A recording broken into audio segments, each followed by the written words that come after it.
What?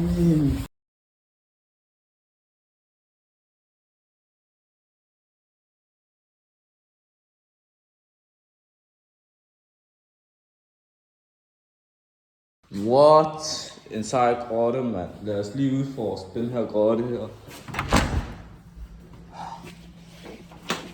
Hvem er det? Hvem er du? Vis dig. Jeg er englen Jibril, men du kan bare kalde mig for Gabriel.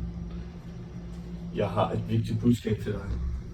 Læs i din Herrens navn, som har skabt mennesket af en blodkrop. Læs i din Herre af den mest generøse, som lærte med penge, som lærte mennesket, hvad det ikke vidste. Det var det. Ej, say what? Ej, jeg må hellere ud og skynde mig at sige det til folk. Har du lært nogle vigtige budskaber?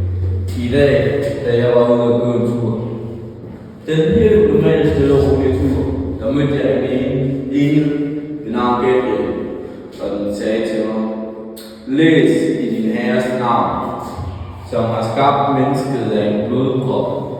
Læs om din Herre, og din Herre er den mest generøse,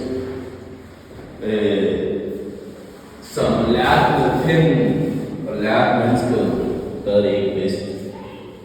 Jeg skriver budskabet ned med hårdt, så alle de lærer at følge